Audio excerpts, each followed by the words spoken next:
오늘 함께 나누실 하나님 말씀은 마태복음 12장 9절부터 13절까지 말씀입니다. 신약성경 18면 마태복음 12장 9절부터 13절까지 말씀입니다. 9절부터 13절까지 말씀을 저와 여러분들이 한 절씩 교독하도록 하겠습니다. 거기에서 떠나 그들의 회당에 들어가시니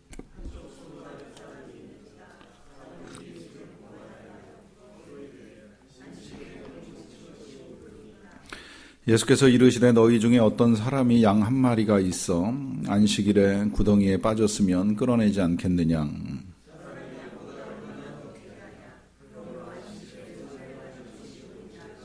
같이 읽겠습니다. 이에 그 사람에게 이르시되 손을 내밀라 하시니 그가 내밀매 다른 손과 같이 회복되어 성하더라.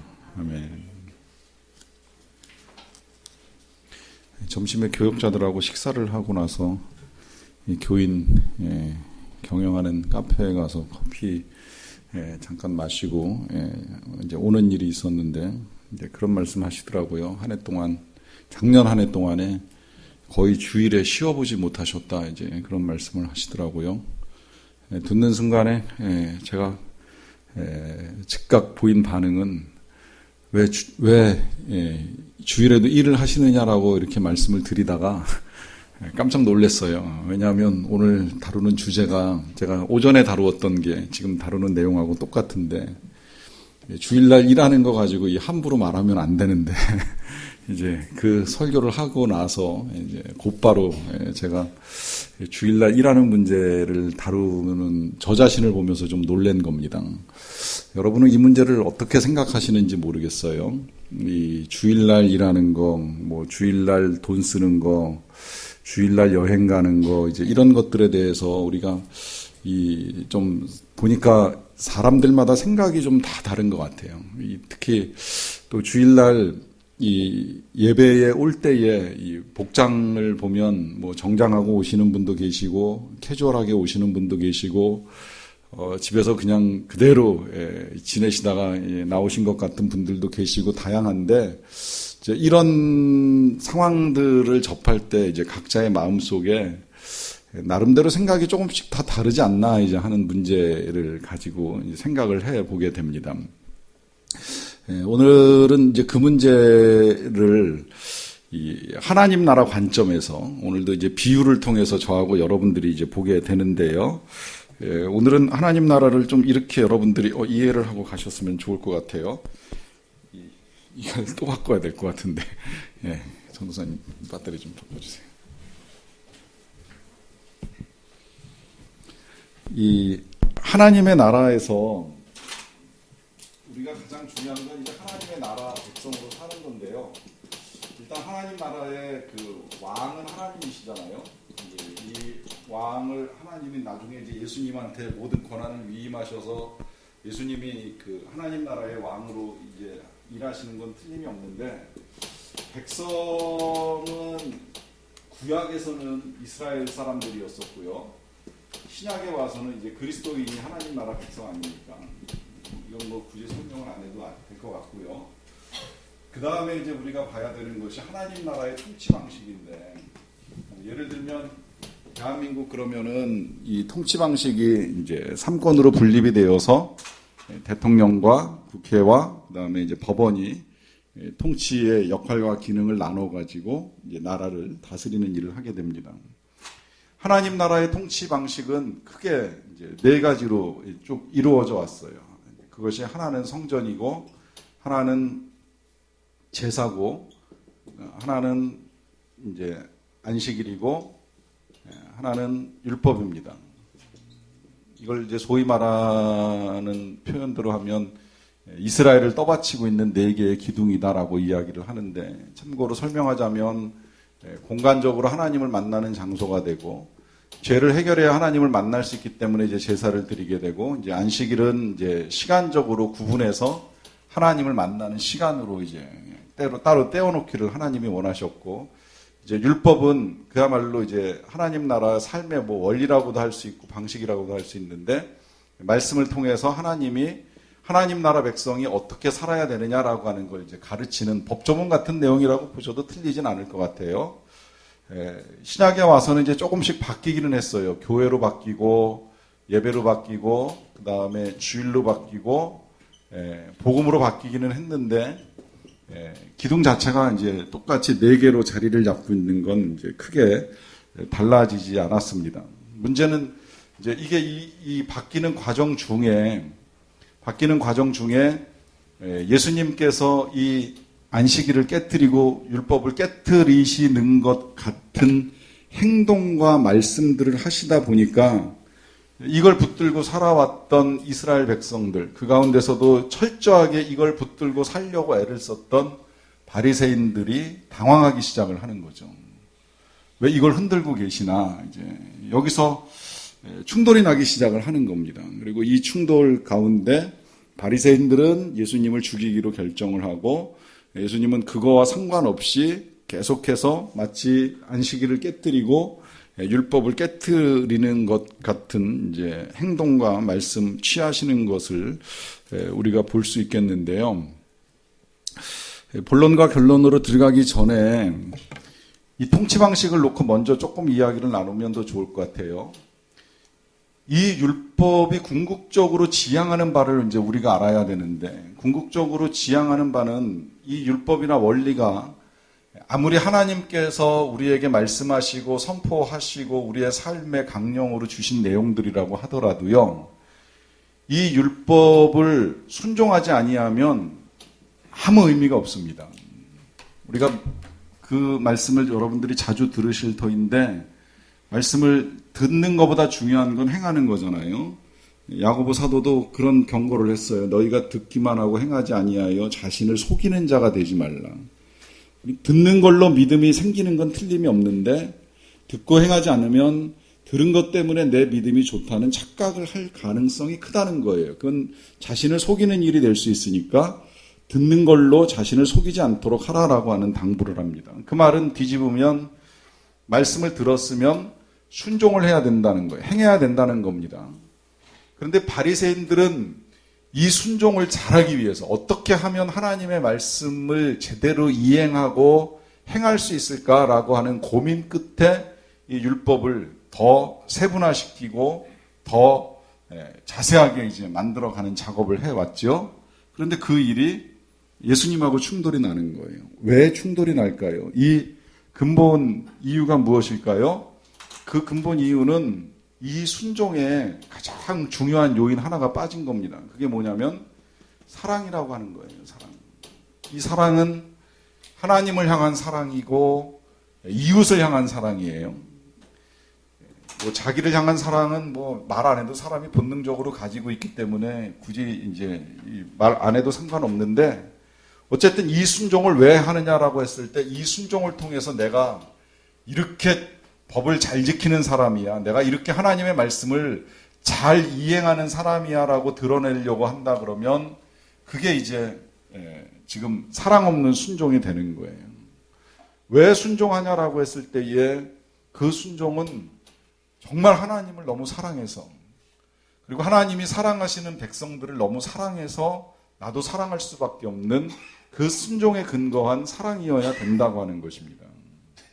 그러니까 실은 이것들도 하나님께서 귀하게 여기시고요, 예수님이 폐하시는 것처럼 보였지만 실은 폐한 거 아니에요. 예수님은 율법을 재해석해 주셨고 안식일을 폐한 게 아니라 안식일에 중요한 게 뭔가 하는 걸 이제 오늘 우리에게 일깨워 주시는 것이고, 제사 드리지 말라고 하지 않으셨어요.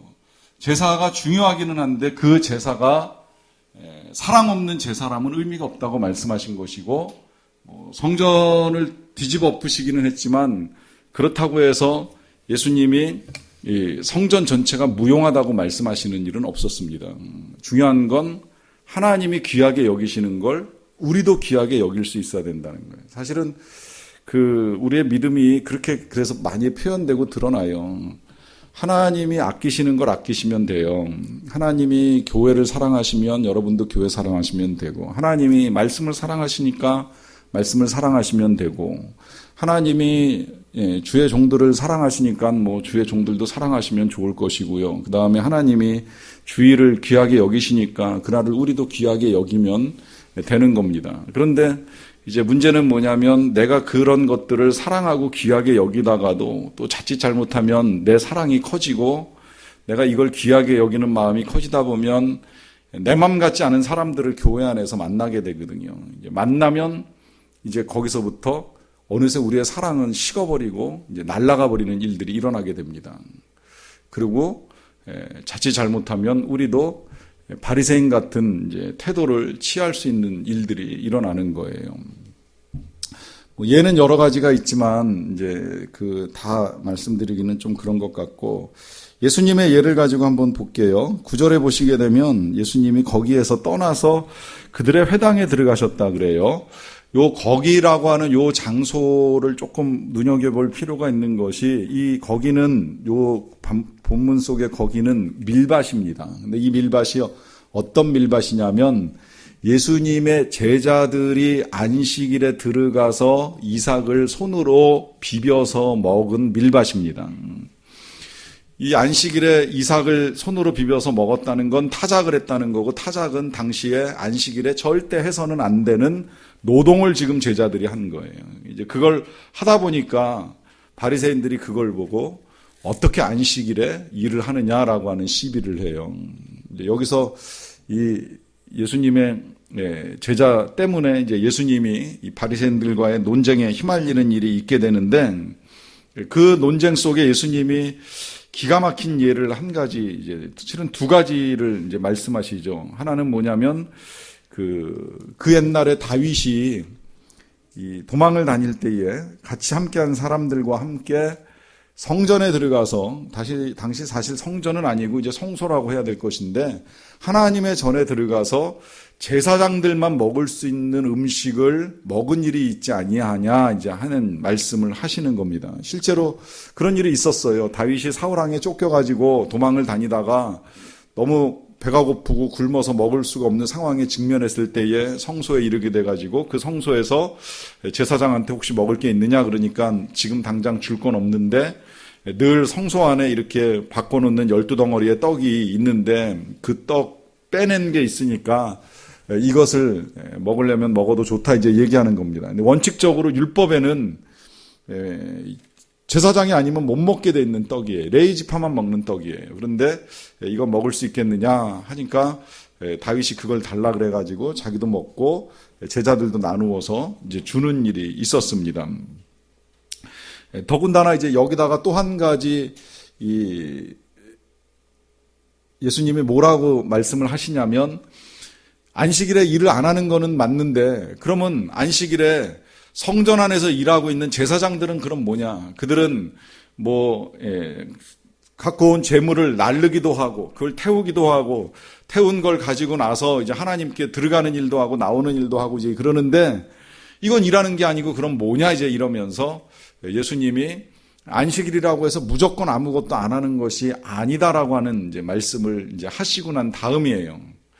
자, 보세요. 예수님이 중요한 말씀을 하신 거예요. 지금 중요한 게 뭐냐? 두 가지 중요한 걸 강조합니다. 뭐냐면 하나는 성전보다 더 큰 이가 여기 있다라고 하는 말씀하세요. 성전보다 더 크신 이가 누구예요? 이제 그건 예수님이죠. 이 예수님이 여기서는 성전보다 더 큰이라고 표현하시지만 또 한편으로는 인자는 안식일의 주인이다라고 해서 지금 여기 열거하고 있는 성전이든 안식일이든 이 모든 것은 왕이신 하나님, 다시 말하면 왕이신 우리 예수님께서 통치하기 위해서 만들어 놓은 예수님의 것들이지, 그 예수님의 것을 가지고 성전 안에 있는 떡을 드시던 아니면 성전 안에서 사람을 고치던 안식일날 일을 하시던 이 통치 원리를 만들어 놓은 왕이 임의로 이걸 가지고 결정하고 행하는 일에 있어서 왜 시비하느냐라고 하는 질문을 먼저 하시는 거고요. 이제 그 다음에 또 하나 예수님이 말씀하시는 것이 뭐냐면, 나는 자비를 원하고 제사를 원하지 않는다라고 하신 것을 너희가 알았더라면 좋았을 걸 하는 말씀을 하세요. 자, 여기서 이제 중요한 말씀을 하십니다. 사실 제사는 예배라고 뭐 다르게 표현되긴 했지만 제사회든 예배든 간에 우리가 제사를 드리든 예배를 드리든 간에 하나님이 원하시는 건 제사나 예배가 아니라 자비라고 하는 것에 초점이 맞춰져 있다는 거예요. 사실 말씀은 이렇게 하셨지만 저는 이 자비라고 하는 개념이 모든 것에 확대가 돼야 된다라고 하는 생각을 합니다. 그 말은 무슨 이야기냐면 하나님은 성전이나 교회보다 자비가 중요하다고 말씀하시는 거고요. 제사나 예배보다 자비가 중요하다고 말씀하시는 것이고 안식일이 됐든 주일이 됐든 그걸 지키느냐 안 지키느냐 따지는 것보다 자비가 더 중요하다고 말씀하시는 것이고 율법이냐 말씀이냐 중요한 건 하나님의 사랑을 우리가 얼마나 실천하느냐라고 하는 것이 가장 중요하다라고 하는 거예요. 이걸 모르면 문제가 생깁니다. 어떤 문제가 생기는지 10절에 가서 볼게요. 10절에 보시면 한쪽 손 마른 사람이 있습니다. 사람들이 예수를 고발하려고 질문을 합니다. 안식일에 병 고치는 것이 옳으니까. 이 질문이 바로 사랑이 없을 때에 나타나는 현상이에요. 지금 필요한 건 뭐예요? 고치는 거예요. 중요한 건 이 손 마른 사람의 손이 고침을 받는 게 중요한 겁니다. 그런데 지금 무슨 질문을 해요? 그 고치는 일에 관심을 갖는 게 아니라 이걸 안식일에 하느냐 안 하느냐. 사랑이 없으니까 율법을 따지게 된다는 거예요. 이거 율법에 비춰봤을 때 고치는 게 맞냐 틀리냐 이걸 따지고 있는 겁니다. 만약에 안식일이 아니라면 어떻게 생각해요? 당연히 고쳐야 되는 게 맞지요. 그런데 안식일이기 때문에 고치면 안 된다? 이건 율법을 지키는 게 아니라 사랑을 잃어버린 거예요.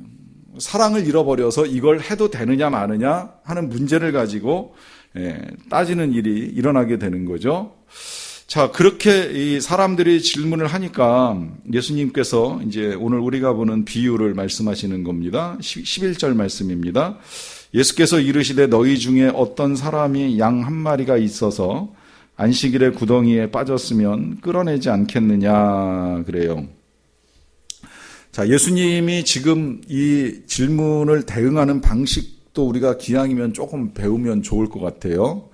때때로 우리가 그 세상에서 이제 예수님을 전하거나 복음을 나누다가 이제 직면할 수 있는 일들인데 어떤 일이 제일 많이 생기냐면 자칫하면 사람들이 꼭 이제 논쟁을 하자고 해요. 여러 가지 논쟁 많잖아요. 뭐 하나님께서 진짜 천지를 창조하신 것이 맞느냐부터 시작을 해서 뭐 선악과는 왜 만들었냐, 천국이 진짜 있냐, 봤냐, 뭐 이제 이러면서 참 이렇게 반박하고 부딪히는 이제 질문들을 굉장히 많이 하는 일들이 있는데 이제 그런 경우에 자칫 잘못하면 우리도 알게 모르게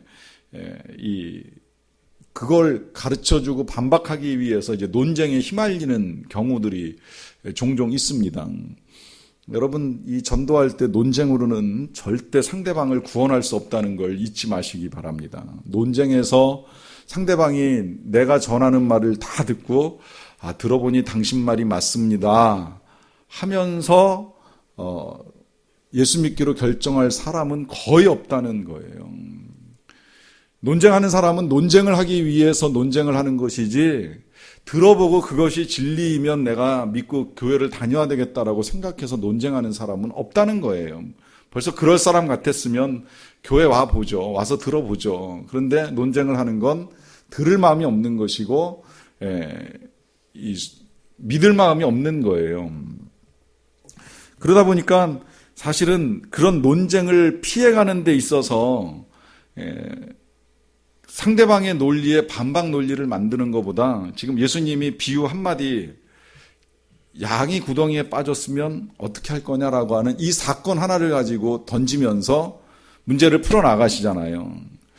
이거 우리가 전도훈련 잠깐 하는 저랑 같이 샘지기 훈련할 때도 그렇게 일단 대응을 하도록 가르쳐 드립니다만은 혹시라도 논쟁에 빠지는 일들이 일어나게 되면 우리가 이제 취할 수 있는 지혜로운 방법은 좋은 질문이지만 일단 말씀 다 나누고 나서 나중에 의논을 해보죠. 아니면 읽어가다 보면 뒤에 나옵니다. 이제 이런 식으로 논쟁을 피해가는 방법이 하나 있고요. 그 다음에 또 하나는 지금 이제 예수님처럼 대응하는 방법입니다. 어느 목사님이 이 공산주의와 민주주의 사회에서의 끝없는 논쟁을 한참 치열하게 하던 1980년대, 90년대 이 중국 사람들 만나면 자기네들의 이 사상과 이념이 옳다는 걸 주장하기 위해서 굉장히 애를 쓰는 그 일 앞에 다 듣다가 그러셨대요. 이러거나 저러거나 민주주의 사람들이 더 잘 살지 않느냐고, 당신네 가난하지 않냐고. 물론 지금은 이제 그 말도 조금은 이제 안 통해요. 그런데 그때만 하더라도 이러거나 저러거나 민주주의 사람들이 잘 사니까 민주주의가 옳은 거 아니냐, 이제 이렇게 툭 던지시는 거예요. 그러면 그런 반박은 한번 나온다 그럽니다. 니네가 잘 살기는 잘 살아도 빈부의 격차가 심하지 않느냐, 이제 이렇게 또 한번 반박하는 거죠. 그러면 그때 당시만 해도 그렇게는 말씀하셨다 그래요. 우린 가난해도 너네 부자보단 잘 산다, 이제 그랬다는 거예요. 이게 이제 지금은 조금 달라졌어요. 중국에도 부자가 많아지고 잘 사는 사람 워낙 많아지다 보니까 이제 이렇게 말하기는 쉽지 아니한데, 이제 그때만 하더라도 하나의 사건을 던져줌으로 인해 가지고 이 논쟁을 중단시키고 이제 대화를 끝내는 이제 일을 하게 했었다 하는 이제 말씀을 듣는 일이 있는데요. 지금 예수님도 이 결론을 내리기 위해서 이제 지금 한 가지 귀한 비유를 던집니다. 그 비유는 어떤 사람이 양이 한 마리가 있는데 안식일에 구덩이에 빠졌으면 끌어내지 않겠느냐라고 하는 이제 말씀을 하시는 겁니다. 자, 여기서 이제 우리가 이런 과제를 풀어나가는 이제 중요한 원리 몇 가지를 조금 이제 배우게 됩니다. 첫째는 뭐냐면, 어떻게 보면 그 율법을 이해하는 과정이라고도 볼 수 있겠는데요. 참고로 여러분들이 율법을 접하실 때에 율법을 접하시게 되면 일단 율법을 우리가 이해하는 데 있어서 제일 먼저 필요한 건 율법 자체를 귀하게 여기는 방식이 필요해요. 이 말은 무슨 이야기가 되는 거냐면, 일단 액면 그대로 우리가 율법을 받아들여도 틀리진 않아요. 그러니까 살인하지 말라, 간음하지 말라, 도둑질하지 말라, 그냥 우리가 상식적으로 이해해도 이거 당연히 하면 안 되는 것들이잖아요. 다 나쁜 것들이잖아요. 그러니까 그냥 그대로 받아들이는 것이 필요하다는 겁니다. 그런데 문제는 뭐냐면, 이제 그렇게 받아들일 때에 생기는 문제가 있어요. 그건 무슨 문제가 생기느냐면, 해석상에 있어서, 율법을 해석하는 데 있어서 액면 그대로 받아들이면 문제가 되는 상황들이 종종 일어난다는 겁니다. 예를 들면 이제 이런 상황이 있어요. 지금 이제 이것도 사실은 우리나라에서도 이 사람마다, 지역마다, 집안마다 조금씩 다를 수 있는데, 듣기로는 아프리카에서는 이제 지역에 따라서 형제지간에 이 옷을, 남의 옷을 입을 때에 말하고 입는 게 무례한 거라는 거예요. 그러니까 동생이 형의 옷을 빌려 입거나 언니의 옷을 빌려 입을 때, 오늘 내가 형 옷 한번 빌려 입을게, 언니 옷 한번 입고 나갈게, 이렇게 말하면 형을 무시하는 거예요. 왜 무시하는 거냐? 형은 얼마든지 줄 수 있는 아량도 있고 마음도 있는데 왜 그걸 나한테 말하고 가져가느냐? 내가 그렇게 어려운 존재냐? 이제 이런 반응이 나타난다는 거죠. 우리 사회에서는 조금 안 어울리는 부분이 있잖아요. 제가 과거에 그런 이야기 들었던 적이 있어요. 옛날에 결혼한 부부가 이 저녁에 신랑이 이제 가까운 데 사는 형님 댁에 가서 오늘은 인사도 드리고 저녁도 먹자 하면서 형네 집에 가자고 하니까 신부가 펄쩍 뛰는 거예요. 왜 오늘 가는 걸 지금 얘기하냐고. 이게 신랑하고 신부의 의견이 안 맞는 게 뭐냐면, 신랑은 그냥 쉽게 생각한 거예요. 늘 그랬으니까 어느 때라도 가서 그냥 안부 묻고 이야기하다가 때 되면 같이 저녁 먹고 그러고 돌아올 수 있는, 우리 옛날에 그런 짓 많이 했잖아요. 그냥 마실 간다 그래가지고 동네 옆집 가서 이야기하고 놀다가 밥 얻어 먹고 오고 하는 식으로 쉽게 생각했잖아요. 지금 그렇게 하는 집 없잖아요. 반드시 당일 절대 안 되고 사전에 연락하고 가능한지 불가능한지 물어보고 가야 되잖아요. 그러니까 똑같은 상황이지만 이 상황이 해석하기에 따라서, 상황에 따라서 이제 달라지는 일이 나타나는 거죠. 그러다 보니까 뭐가 더 필요하냐면, 율법이라고 하는 건 이 정상을 참작해야 됩니다. 정상을 참작한다라고 하는 이 표현은 이제 우리가 겪는 그 법률 용어로는 제일 많이 사용하는 게 정당방위라든지 아니면 미필적 고의라든지 이제 이런 표현들을 통해서 살인하는 게 나쁜 거고 폭력이 나쁜 거긴 하지만 강도를 만났어요. 여러 명을 만났어요. 나를 지켜야 돼요. 가족을 지켜야 돼요. 누군가 혼자 피해를 보고 있는 사람을 건져내야 돼요. 그 상황에서 불가피하게 맞서 싸우다가 정당방위로 치룰 수밖에 없는 폭력이나 살인도 그러면 잘못된 것이냐라고 했을 때는 얘기가 또 달라지는 거죠. 그러니까 상황에 따라서 이 율법이라고 하는 것이 얼마든지 재해석돼야 될 부분들이 있는데 지금 예수님께서 이제 그걸 가르쳐 주시는 거예요. 안식일 중요하다. 그런데 어떤 사람에게 양 한 마리가 구덩이에 빠져 있다. 어떻게 할 것이냐? 끌어내지 않겠느냐라고 하는 말씀을 하시는 거죠. 요 일에 있어서 이제 이런 반론이 있을 수 있습니다. 왜 하필 그럼 안식일에 꼭 끌어내야 되느냐? 특히 지금 이 손 마른 사람 같은 경우에는 더더욱 복잡해지는 게 뭐냐면 내일 해도 되는 거 아니냐? 내일 고쳐줘도 되는데 왜 굳이 안식일에 고쳐줘야 되느냐라고 하는 것인데요. 그 생각 자체가 율법주의고 바리새주의입니다. 그러니까 자기 생각에는 어차피 고쳐주는 거면 안식일 지나서 월요일 고쳐줘도 되는 이 일을 왜 굳이 오늘 하려고 하느냐라고 하는 이 마음에는 그 손 마른 사람을 불쌍하게 보는 마음보다 이 안식일을 더 지켜야 된다라고 하는 율법이 큰 거예요. 그러니까 자비보다 율법이 크게 되는 거죠. 이 율법이 얼마나 사람을 얽어매느냐면요. 오늘날에는 이제 그런 말씀은 많이 들으셨을 거예요. 아직도 이스라엘 사람들 주일날 엘리베이터 버튼 다 자동으로 눌려가지고 이제 그 층마다 이렇게 쓰게 된다 하는 거 만들어 놨는데 어느 정도 까다롭게 지키느냐면요. 예수님이 38년 된 병자를 안식일에 고치시잖아요. 자, 안식일에 고칠 때에 예수님이 그 38년 된 병자에게 명령을 하셨어요.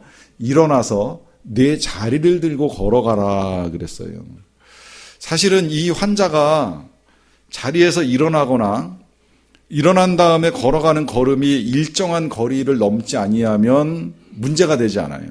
거기까지는 괜찮아요. 이스라엘 백성이라고 해서 전혀 걸음을 안 걷는 게 아니에요. 안식일날 어느 일정 거리까지는 상관이 없는데 그 거리를 넘어서면 이제 이 율법을 어기는 일이 되거든요.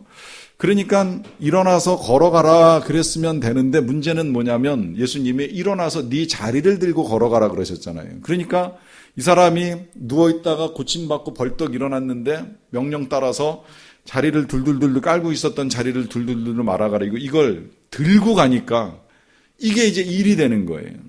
근데 이 일도요. 이 사람이 예를 들어서 병을 다 고치지 못하고 들고 갔으면 상관이 없어요. 환자니까. 그런데 멀쩡한 사람이 들고 가면 일이 되는 거예요. 이게 무슨 이야기냐면 환자가 지팡이를 짚고 가는 건 안식일을 범하는 게 아닙니다.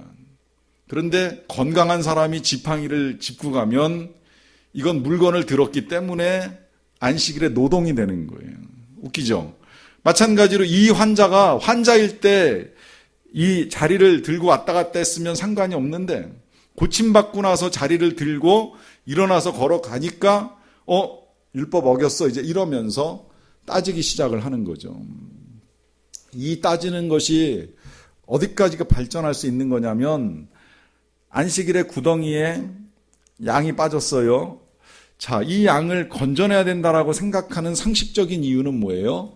그냥 뒀다가 이게 말썽이 나면 안 되잖아요. 여기서 말썽이라고 하는 건 양이 이제 죽게 되거나 상하게 되는 일이 일어나는 겁니다. 더더군다나 이 양은 양 한 마리밖에 없는 사람의 양이에요. 그러니까 굉장히 귀한 양인데 이걸 구덩이에 놔두고 갔다가 양이 구덩이 안에서 죽어버리거나 아니면 구덩이 안에 있던 양을 놓고 갔다가 안식일 지나서 오려고 갔는데 그 사이에 누가 훔쳐갖고 갔어요. 그러면 큰일 나잖아요. 그러니까 그 양 한 마리를 구덩이에서 건져내는 건 틀림이 없는 일인데 그런데 이게 왜 문제가 되느냐면 건져내고 나서 보니까 누가 훔쳐갈 일도 없어지고 양이 죽을 일도 없어진 거예요. 당장 건져진 양이 뭐 그렇게 쉽게 죽겠어요? 웬만해서는 하루에 양이 죽는 일은 없으니까요. 일부러 죽이려고 하는 이상, 하지 않는 이상에는 죽지 않거든요. 그러니까 왜 죽지도 않을 양을, 잃어버리지도 않을 양을 왜 구덩이에서 건져내느냐 따질 만한 이유는 얼마든지 있다는 거예요. 그러나 그 따지는 마음의 근원에는 뭐가 있는 거예요? 이 양을 귀하게 여기는 마음도 없고 양 주인의 애달픈 심령을 헤아리는 마음도 없는 거예요. 한마디로 말하면 자비가 없는 겁니다. 긍휼이 없는 거예요. 그러다 보니까 예수님이 이제 12절에서 이렇게 말씀하십니다. 사람이 양보다 얼마나 더 귀하냐. 그러므로 안식일에 선을 행하는 것이 옳으니라 하면서 아주 중요한 두 가지를 이제 저와 여러분들에게 가르쳐 줍니다. 첫째는 뭐라고 말씀하세요?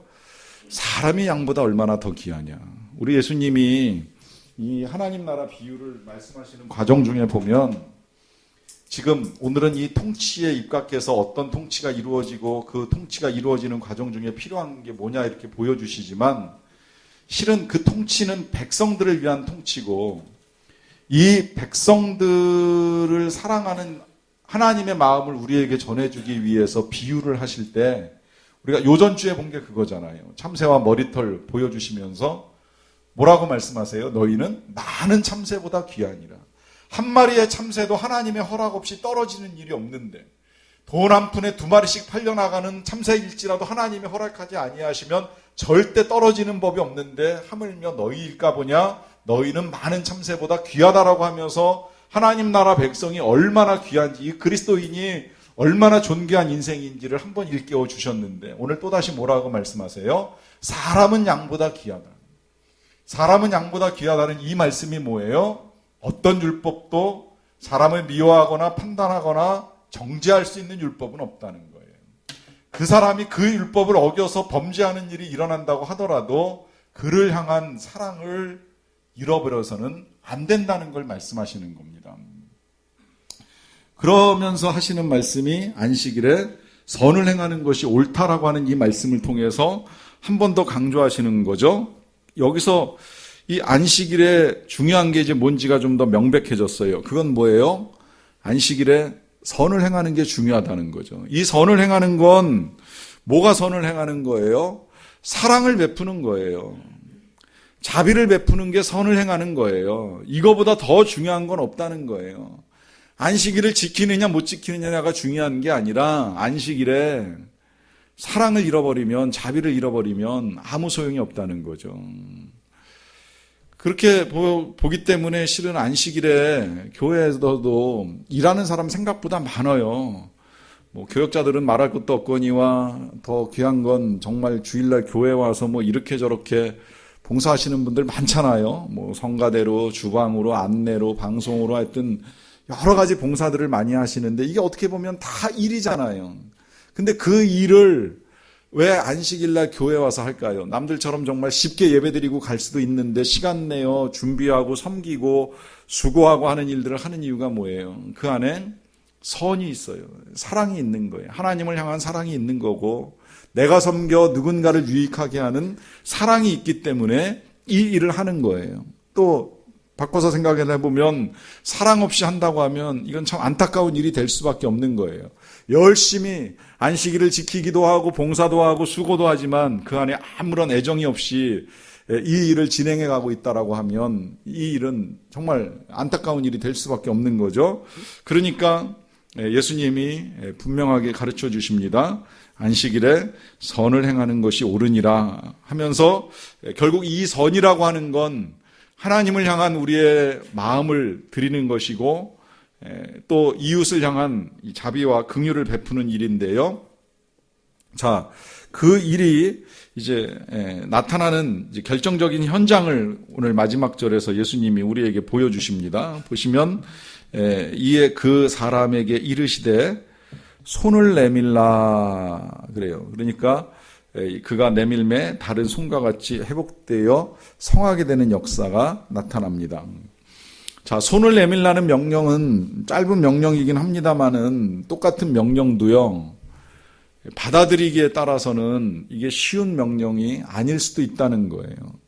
일반적으로 우리가 손을 내밀고 악수를 하고 하는 일이 그렇게 어려운 일은 아닐 거라고 생각이 들어요. 그러나 사람에 따라서 조금 다릅니다. 언젠가도 잠깐 제가 주일에 한번 그런 소개를 한 적이 있는데, 제 친구 중에 어려서 이 손이 많이 망가진 친구는 먼저 친구들 만나면 항상 왼손부터 내밀고 악수해요. 다른 친구들이 오른손 내밀고 악수하자는 걸 되게 불편하게 생각해요. 왜냐하면 손가락이 거의 없거든요, 오른손에는. 그러니까 그 손 내미는 거를 불편하게 생각하고 항상 1년 내에 이렇게 주머니에다가 넣고 생활을 합니다. 이걸 잊어버리고 친구들이 오래간만에 만나서 이렇게 오른손 내밀면 당황해 하죠. 자, 손이 말라서 오랫동안 시간을 보낸 사람이, 지금 여긴 회당입니다. 이렇게 지금 사람들이 20, 30명 모여있는 예배당일 가능성이 많은데, 그 예배당의 한 자리에서 예수님이 손을 내밀어라 요청을 하시는 거예요. 쉬운 일이 아니죠. 자, 지금까지 우리 예수님께서 사람을 구하는 문제, 양보다 귀한 이 사람을 구하는 일이 얼마나 귀한가를 말씀하시다가 느닷없이 그 손 마른 사람을 향해서 손을 내밀라고 말씀하셨어요. 그러면 이 예수님이 도대체 사랑이 있는 건가 없는 건가 하는 의심이 들 만한 요청을 지금 하시는 일인데, 이 요청을 왜 하시느냐? 이유는 분명하죠. 예수님은 고쳐주고 싶으신 거예요. 고쳐주고 싶으신데 왜 그러면 그냥 말씀만 하시지 왜 내밀라고 하시는가? 때로 그 고쳐주고 싶으신 예수님의 마음을 받아들이는 사람들의 태도를 필요로 합니다. 우리가 하나님을 이해함에 있어서 중요한 것 중에 한 가지는 뭐냐면, 하나님이 신사적이시라는 거예요. 우리가 원하지 않는 일을 절대 억지로 하지 아니하십니다. 이건 하나님의 본성상 성품상 그래요. 하나님의 그 선하신 성품이 사람을 강요하거나 억지로 이끌어서 뭘 하시잖아요. 물론 가끔 사람을 살리기 위해서, 오늘 본문 새벽에 본 것 같으면 롯을 살리기 위해서 소돔성에서 이렇게 이끌어내는 일을 억지로 한번 하시는 일은 있는데, 제가 그걸 그렇게 해석을 해드렸죠. 이런 일 자주 안 하시는 편이라고. 자주 하시면 사람들이 더 악해지고 더 게을러지고 더 나태해지고 완악해지기 때문에 안 하세요. 왜? 알아서 하나님이 이끌어 주시겠지 그럴 거 아닙니까? 다들 자기 책임은 다 내던져버리고 하나님이 이끌어 주실 때까지 난 끝까지 죄 가운데 살 거야 라고 할 가능성이 우리가 굉장히 크기 때문에, 정말 롯같이 아브라함을 통해서 특별하게 사랑하시는 사람이 아니면 그런 일을 안 하시는데, 그건 하나님이 악해서가 아니라 하나님이 선해서 그래요. 우리를 존중하시니까 그러는 거예요. 우리의 뜻을 귀하게 여기시는 거예요. 우리의 뜻대로 인정해 주시는 거예요. 그럼에도 불구하고 지금 이제 그런 하나님이 손을 내밀라고 하는 건 이 사람의 믿음을 보시는 거예요. 이 사람의 반응을 보시는 거예요. 네가 원하면 내가 고쳐줄게. 내가 원하노니 깨끗함을 받으라 말씀하시는 그 예수님이 그에게 그 믿음을 드러낼 것을 요청을 하시는 겁니다. 자, 여기서 우리가 이제 결론적으로 중요한 거를 정리하고 갑니다. 그것은 첫째, 가장 중요한 건 구원이에요. 건져내는 거예요. 살려내는 것보다 더 귀한 건 없다는 겁니다. 그러니까 사람을 살리기 위해서, 사람을 죽이지 않기 위해서예요. 우리가 말로도 사람을 열어 죽일 수 있는데, 사람을 살리기 위해서 가장 필요한 건, 그건 구원해내는 일이 중요한 거고, 그 구원의 역사가 일어나는 과정 중에 우리가 해야 될 일은 뭐냐면, 손을 내밀라고 말씀하시는 주님의 음성을 듣는 겁니다. 그리고 들었다면 그 다음에 해야 될 일은 손을 내미는 거예요. 이 내미는 게 때로는 어렵습니다. 어떤 땐 수치스러울 수도 있어요. 부끄러울 수도 있습니다. 그러나 사람을 고치는 건 은밀한 데서 이루어지는 것이 아니라 오히려 노출할 때 더 분명한 치유와 회복이 나타납니다. 우리가 죄를 다뤄보면 알 수 있어요. 병도 그렇지만, 병도 의사를 찾아와서 이야기하고 말해서 처방받고 치료받아야지 회복이 되지만, 죄는 더더욱 우리가 주님 앞에 끌어내놓고 내가 이런 사람입니다라고 하는 고백을 하기 전에는 그 죄로부터 벗어나고 자유함을 얻는 건 더더욱 어려운 일이 된다는 거예요. 그렇기 때문에 주님이 우리에게 말씀하시는 거예요. 손을 내밀라. 내밀면 고쳐주십니다. 저는 이 표현을 이렇게도 바꿔요. 너희의 그 상한 마음을 내밀라. 내밀면 주님이 상처를 치료하셔요. 의심을 내밀라. 내밀면 그 의심이 믿음으로 바꿔주세요.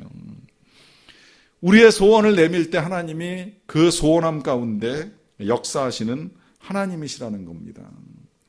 그 하나님의 사랑이 전달되어서 우리를 건지시기 원하시기 때문에 오늘 안식일에 양을 건지는 비유를 통해서 우리를 살리고자 하는 마음을 우리에게 말씀하십니다.